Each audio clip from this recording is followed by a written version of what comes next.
The worst cartoon friends. Welcome back, everyone. We've roasted the worst cartoon kids. And now it's time to tackle another group of offenders. The worst cartoon friends. You know the ones. Those friends who seem more like a walking disaster than an actual companion. Today, we're diving into some of the most toxic friendships that have ever graced our screens. Let's get into it. Patrick Star, the underwater freeloader. First up, we have Patrick Star from SpongeBob SquarePants. Let's not pretend Patrick isn't an absolute mess when it comes to being a friend. Sure, he's SpongeBob's best buddy, but he's also lazy, clueless, and sometimes downright inconsiderate. Remember the Valentine's Day episode? SpongeBob put in so much effort for Patrick. And what did Patrick do when things didn't go exactly as planned? He threw a giant tantrum, wrecking everything in sight. Real friendship goals right there, Patrick. And then there's the whole Wumbo incident.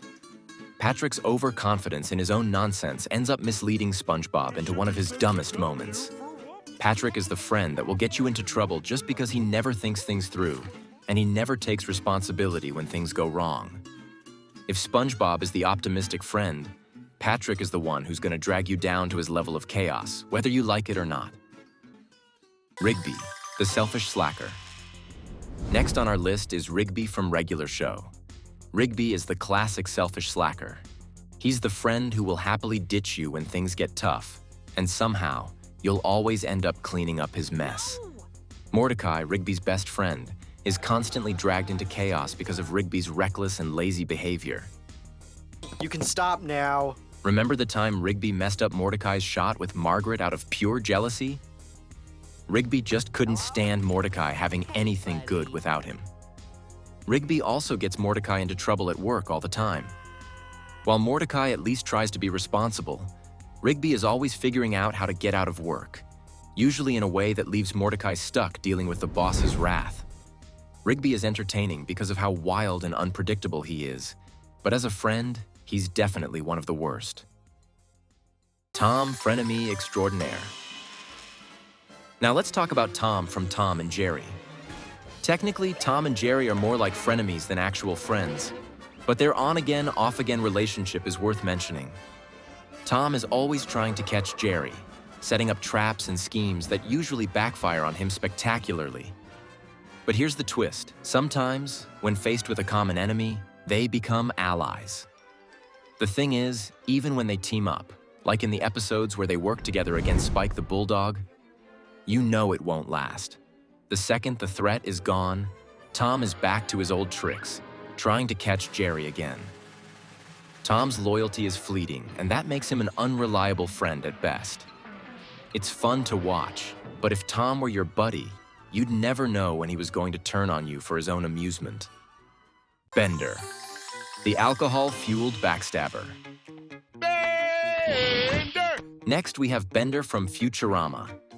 Bender is everyone's favorite robot, but let's be honest, he's an absolute menace when it comes to friendship. He's greedy, selfish, and has no problem putting his best friend Fry in harm's way. Episode I Roommate. Fry moves in with Bender, only to discover Bender's idea of living space is a cramped closet. Instead of helping Fry feel comfortable, Bender's habits make Fry's life miserable. Classic bad roommate behavior. And let's not forget the time in Hell is Other Robots, where Bender literally sells Fry out to save himself from the robot devil. Loyalty? Never heard of it. Bender is the type of friend who will always put himself first, even if it means throwing you under the bus. Sure, his antics are hilarious, but you definitely wouldn't want to trust him in a real friendship. Eddie, the con artist. Moving on to Eddie from Ed. Ed and Eddie. Eddie is a manipulative con artist who's always got a new scam brewing, and he's never shy about dragging Ed and Double D into his plans, usually without caring if they get hurt or humiliated. Eddie's whole life revolves around making money, usually through ridiculous and doomed-to-fail schemes.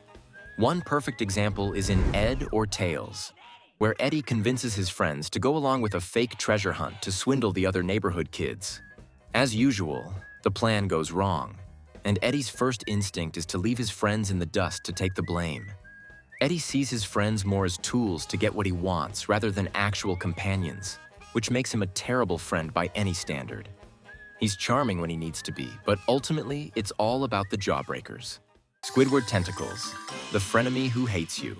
Next up is another underwater character, Squidward Tentacles from SpongeBob SquarePants. Now, Squidward isn't your traditional friend. He's more of the reluctant neighbor who occasionally joins in but mostly just despises everything about you. He's negative, selfish, and constantly annoyed by SpongeBob and Patrick. Let's face it, if you lived next to SpongeBob and Patrick, you might be a little grumpy too, but Squidward takes it to a new level. Take the time when Squidward sabotaged SpongeBob's jellyfishing fun just because he was annoyed by the happiness. Instead of being a decent neighbor, Squidward went out of his way to make SpongeBob miserable, only to have it backfire. He's the guy who thinks he's above everyone else and makes sure everyone knows it. Sure, Squidward has his moments of kindness, like when he tried to cheer up SpongeBob after embarrassing him. But they're rare, and usually, his bitterness gets the better of him. Angelica Pickles, the manipulative nightmare. No list of bad cartoon friends would be complete without mentioning Angelica Pickles from Rugrats. Angelica is the older cousin who takes full advantage of her position to bully the babies. She's manipulative, always lying to the babies to get what she wants, whether it's scaring them or using them to get out of trouble with her parents. She's the classic example of a friend who keeps you around only because she can control you. Angelica often scares the babies with tales of monsters or grown-up rules that she completely makes up. And yet, despite her cruel antics, the babies still see her as part of the group, probably because they don't know any better. And I don't care!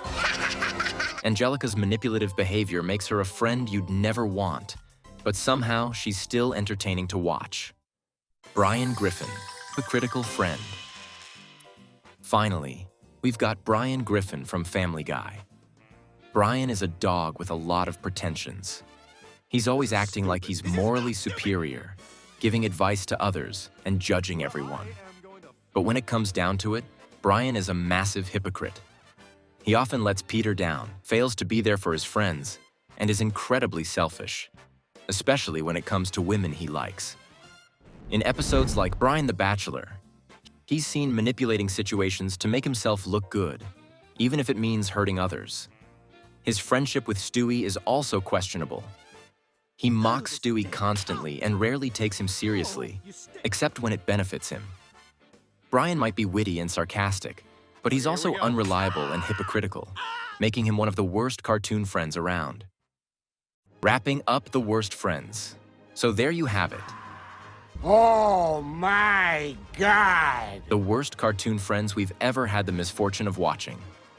Whether it's Patrick's cluelessness, Rigby's selfishness, or Bender's complete lack of empathy, these characters might be hilarious on screen, but they're definitely not the friends you'd want in real life. Let us know in the comments who you think the absolute worst cartoon friend is. Did we miss anyone on this list? And don't forget to like and subscribe for more cartoon chaos. See you next time.